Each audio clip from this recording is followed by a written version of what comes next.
வேலூரில் முன்னாள் ராணுவ வீரர் மற்றும் அவரின் மகன் மீது கொலைவெறி தாக்குதல் நடத்திய சம்பவம் பரபரப்பை ஏற்படுத்தியது. தெருநாயை அடிக்காதே என்று கண்டித்ததால் அடாவடியில் ஈடுபட்ட கும்பலுக்கு பாடம் புகட்டப்படுமா?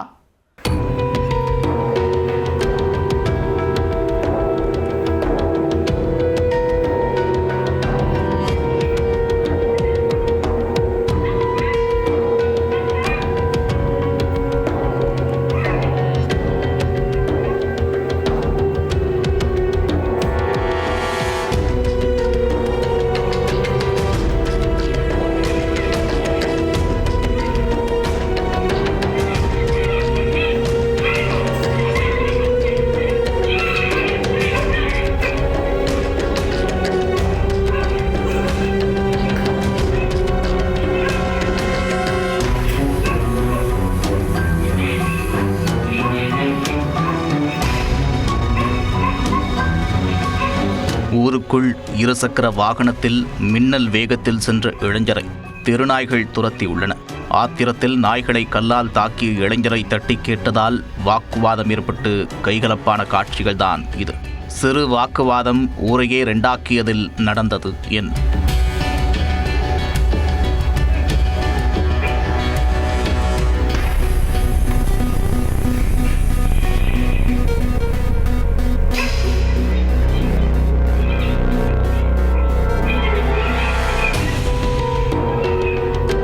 வேலூர் மாவட்டம் செண்பாக்கம் பகுதியைச் சேர்ந்தவர் நாகராஜ். முன்னாள் ராணுவ வீரரான இவர் அங்கு குடும்பத்துடன் வசித்து வருகிறார். அதே பகுதியைச் சேர்ந்த சந்தோஷ் என்பவர் ஊருக்குள் இருசக்கர வாகனத்தில் அதிவேகமாக செல்வதை வாடிக்கையாக கொண்டிருந்தார்.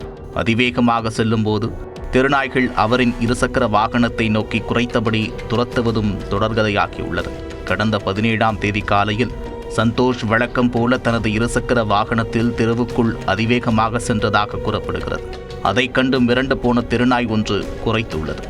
அதனால் ஆத்திரமடைந்த சந்தோஷ் வண்டியை நிறுத்திவிட்டு அந்த தெருநாயை கல்லால் அடித்து துரத்தியுள்ளார். அதை பார்த்த முன்னாள் ராணுவ வீரர் நாகராஜ் சந்தோஷிடம் நாயை கல்லால் அடிக்காதே என்று கண்டித்துள்ளார். நீ நாயை அச்சுறுத்தும் வகையில் வேகமாக பைக்கை ஓட்டுவதால் தான் குறைக்கிறது என்றும் கூறியுள்ளார். இது தொடர்பாக சந்தோஷ் நாகராஜ் இருவருக்கும் இடையே வாக்குவாதம் ஏற்பட்டுள்ளது. பின்னர் மாலை நேரத்தில் நாகராஜ் தனது 14 வயது மகன் கிருஷ்ணனுடன் நடைபயிற்சி சென்றுள்ளார்.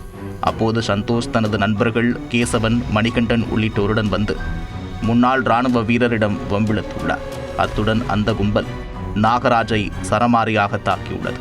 தடுக்க சென்ற அவரது மகனையும் துரத்தி தாக்கியுள்ளனர். சிறுவனை சாலையில் கிடத்தி அடாவடி இளைஞர்கள் மாறி மாறி தாக்கியிருக்கிறார்கள். அருகிலிருந்த பெண்கள் மற்றும் ஊர் மக்கள் அவர்களை விலக்கிவிட முயன்றுள்ளனர். இருந்தபோதும் சுற்றி வளைத்து சிறுவன் மீது கொலைவெறி தாக்குதல் தொடுத்துள்ளனர்.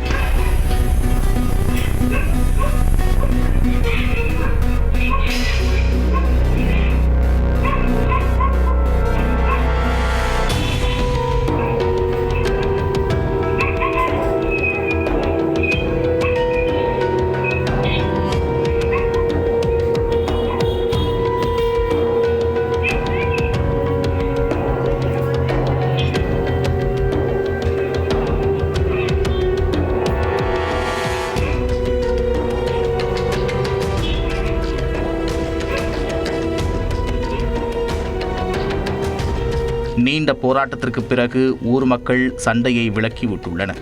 இதில் தந்தையும் மகனும் படுகாயமடைந்தனர். பின்னர் அருகிலிருந்தவர்கள் அவர்களை மீட்டு அரசு மருத்துவமனையில் அனுமதித்தனர். அதன் பின்னர் பாதிக்கப்பட்ட நாகராஜ் வேலூர் வடக்கு காவல் நிலையத்தில் புகார் அளித்தார்.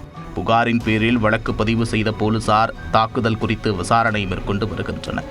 விசாரணையின் முடிவில் அடுத்த கட்ட நடவடிக்கை எடுக்கப்படும் என்று தெரிவிக்கப்பட்டுள்ளது. தெருநாயை கல்லால் அடித்ததை தட்டி கேட்ட முன்னாள் ராணுவ வீரரும் அவரின் மகன் மீதும் அடாவடி கும்பல் கொலைவெறி தாக்குதல் நடத்திய CCTV காட்சிகள் வெளியாகி வேலூரில் பரபரப்பை ஏற்படுத்தியது.